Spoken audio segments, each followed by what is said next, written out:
Hello all. इस lecture में हम पार्टनरशिप के बारे में बात करेंगे, पार्टनरशिप की शुरुआत करेंगे।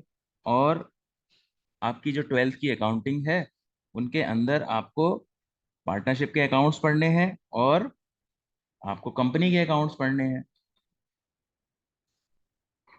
और आपने इलेवेंथ में क्या पढ़ा था? आपने इलेवेंथ क्लास में जो अकाउंटिंग पढ़ी थी वो सारी अकाउंटिंग किसकी थी? वो थी सोल ट्रेडर की। ठीक है। तो आप जो भी क्या आप करते हो, आप जर्नल बनाते हो, आप लेजर बनाते हो, ठीक है, और आप ट्रायल बैलेंस बनाते हो, आप फाइनल अकाउंट्स बनाते हो। ठीक है। और फाइनल अकाउंट्स में आपने दो चीज पढ़ी थी। क्या पढ़ा था आपने? Trading and profit and loss account.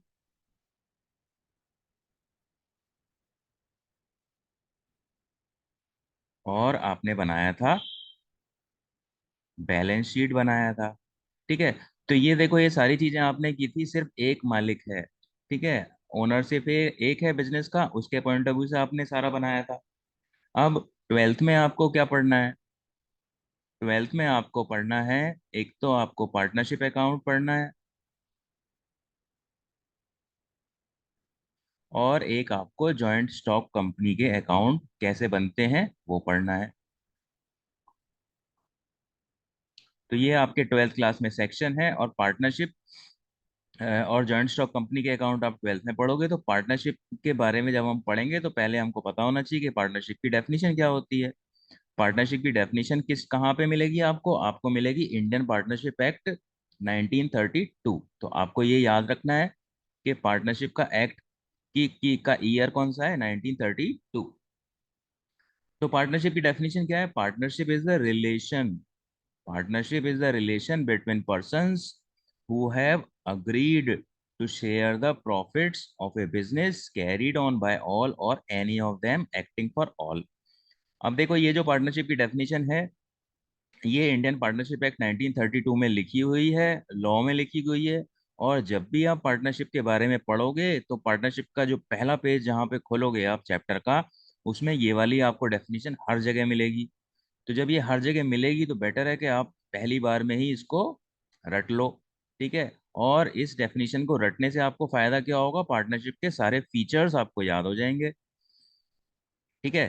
तो अब इसके फीचर्स क्या होते हैं पार्टनरशिप के, ये देखते हैं। तो इस डेफिनेशन को हम ब्रेक कर लेंगे। ठीक है। इस तरीके से।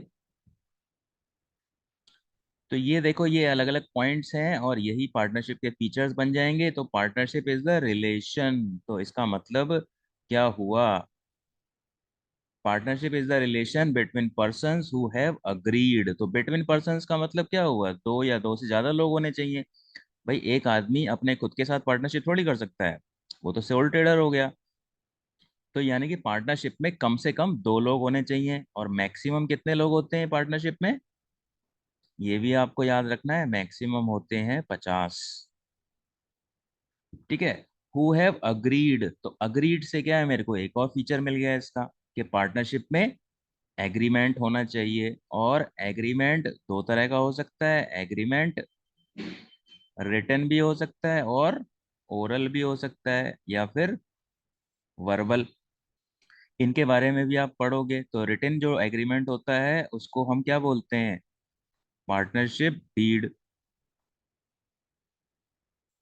पार्टनरशिप डीड बोलो या फिर खाली डीड बोलो, मतलब एक ही है। ठीक है। तो ये एग्रीमेंट क्या होता है? इसमें सब कुछ लिख लेते हैं कि जो प्रॉफिट कमाएंगे बिजनेस के अंदर, और हम दो पार्टनर, तीन पार्टनर, चार पार्टनर जो भी हैं, वो उस प्रॉफिट को कैसे बांटेंगे और बिजनेस को कैसे चलाया जाएगा, कौन बिजनेस में डेली बैठेगा, कौन नहीं बैठेगा, कौन पैसा लगाएगा। ठीक है।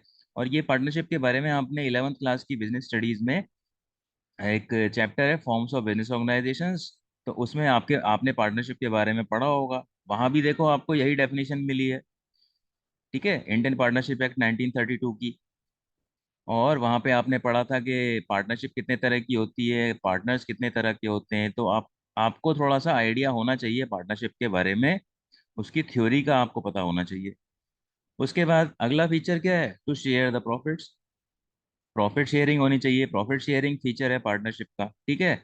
और चैरिटी, चैरिटी के लिए कोई काम किया जाता है तो वो पार्टनरशिप नहीं होता है। तो पार्टनरशिप में प्रॉफिट शेयरिंग होना चाहिए और बिजनेस होना चाहिए। ठीक है, तो बिजनेस में आप बोलोगे कि बिजनेस होना चाहिए प्रॉफिट के लिए, और जो चैरिटी होता है वो बिजनेस नहीं होता है। तो क्वेश्चन आता है कि ABC ने एक चैरिटेबल इंस्टीट्यूशन खोला लोगों की भलाई करने के लिए, तो क्या आप उसको पार्टनरशिप बोलोगे? तो उसका आंसर होता है कि हम उसको पार्टनरशिप नहीं बोल सकते, क्योंकि चैरिटी के काम के लिए पार्टनरशिप नहीं की जाती, क्योंकि चैरिटी क्या है, बिजनेस नहीं है। बिजनेस क्या है? बिजनेस का मतलब ये है कि आप सामान खरीदोगे बेचोगे, या फिर बनाओगे बेचोगे, और उस पर प्रॉफिट कमाओगे। और चैरिटी में प्रॉफिट का कंसेप्ट तो होता नहीं है। ठीक है, और जो बिजनेस होता है वो भी आपका लॉफुल बिजनेस होना चाहिए। ठीक है, ये भी एक फीचर है पार्टनरशिप का। और आखिर का जो फीचर है सबसे इंपॉर्टेंट है, कैरीड ऑन बाय ऑल और any of them acting for all. यानी कि अगर पार्टनरशिप में 3-4 पार्टनर हैं, ABCD, तो जरूरी नहीं है कि ये सारे के सारे बिजनेस में हिस्सा लें। हो सकता है कि A और B बिजनेस में हिस्सा लें और C और D ज्यादा पैसे लगा दें। ठीक है, तो ये सब डिपेंड करता है कि उनके आपस में एग्रीमेंट क्या है। जिस भी चीज पे वो एग्री हो जाएंगे, वो चल जाएगा। ठीक है, तो यानी कि इस फीचर को हम बोलते हैं म्यूचुअल एजेंसी। म्यूचुअल एजेंसी का मतलब होता है principal agent relationship. Principal agent relationship. देखो, प्रिंसिपल एजेंट क्या होता है? सब एक दूसरे के प्रिंसिपल हैं और सब एक दूसरे के एजेंट हैं। ठीक है, प्रिंसिपल का मतलब क्या होता है? जो बॉस होता है, जो काम करवाता है। और एजेंट क्या होता है? जो काम करता है। ठीक है, जो जूनियर होता है। तो यानी कि अगर पार्टनरशिप है ABCD की, तो ए क्या है? अगर कुछ काम कर रहा है तो A as an agent of B and C का BCD काम कर रहा है।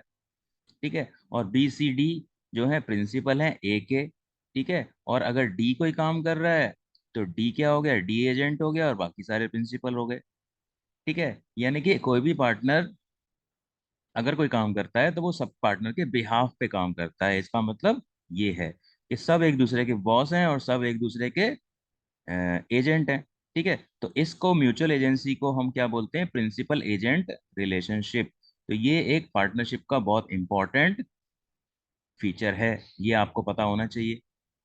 ठीक है, तो बिजनेस या तो सब चला सकते हैं, या फिर उनमें से कोई भी चला सकता है सबके बिहाफ पे।